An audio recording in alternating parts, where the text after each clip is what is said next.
Hey, Frank. Hi, you're in your living room or dining room, and I'm in my bedroom. Yeah, this is a dining room, back here with a bunch of collections. But anyways, gosh, I feel like all year round I've been watching all your movies, and we're talking about your new movie here, Long Gone Heroes. Yeah, yeah, great.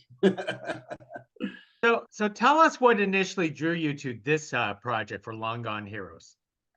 Well, as I was just saying prior, when I first got the script, I was excited because I dig this kind of extraction movie, and it was an entirely different movie when I first signed on. Somebody else was going to direct it, the original writers, and that fell apart. And I brought on my buddy John Swab, who I've done a bunch of movies with, and we were off to the races. We were playing with the script, and then about 4 months into it, the movie fell apart while we were shooting it in Puerto Rico, and we went down for 4 months. And when we got the call that it was coming back, we went to Colombia.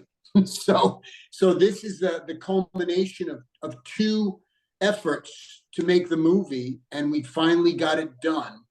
So as I've been saying while I'm talking to people, I think the story about making the movies is important as the movie, because it was a heartbreaking scenario for a while, and so once we started it, John Swab and I and the gang, we were like, what, come hell or high water, we're finishing this movie, and here we are. So that's what got me to talking to you.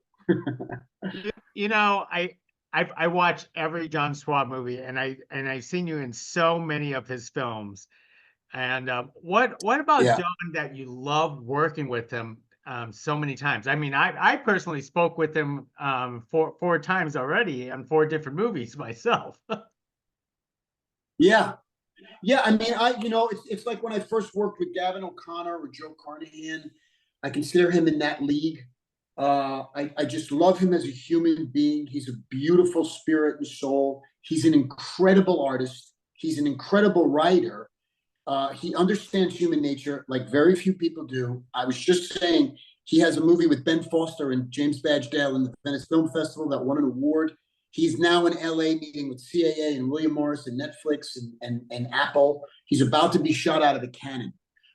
He is about to go to the next level, or skip the next level and go to the next level. So I just, he is a rare diamond, that when I found him and I did Body Brokers, I'm like, I'm going to do as many things with this guy as I possibly can. So it's that, and I'm gonna say the Scorsese, De Niro, Scorsese, Leonardo DiCaprio thing.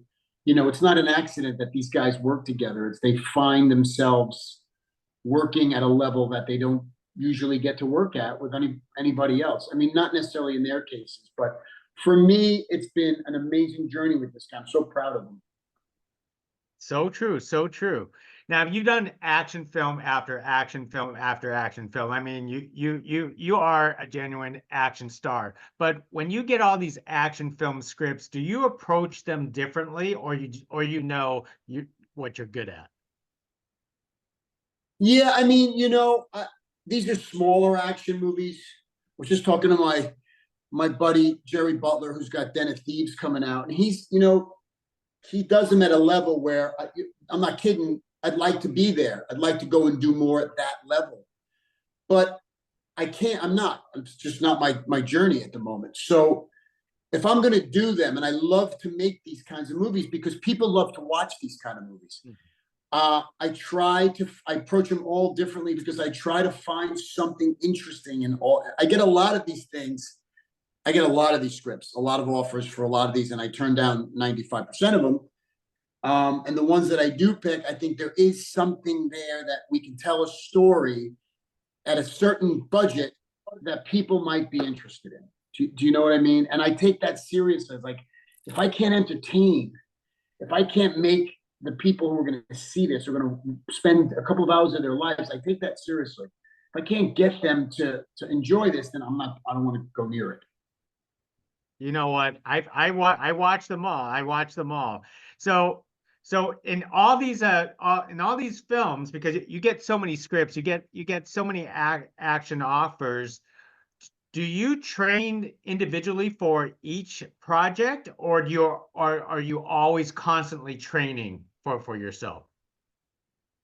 That's a great question. I'm always training. I'm always training boxing and weightlifting and martial arts, always. Since I've never stopped since I'm 7. But if there's something specific, if I'm doing a movie with Iko Uwais and we're gonna do Silat, I go and I train Silat with him and his trainers, and so we do. But I'm always in shape. I'm like a fighter. I'm always 2 weeks ready to go and do my thing. And I love that. It keeps my mind sharp, and it keeps my body ready. I'm shooting Peacemaker now with John Cena, and there's nothing that I'm not ready for.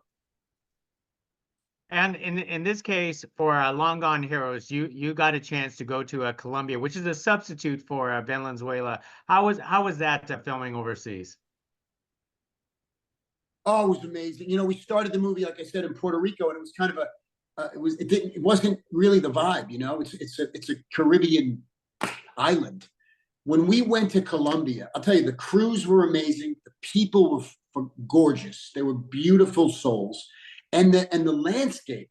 It was Venezuela as far as we were concerned. It's gorgeous, and you'll be hard pressed to find Puerto Rico in the movie now, because we used mostly, when you see exteriors, it's mostly Colombia.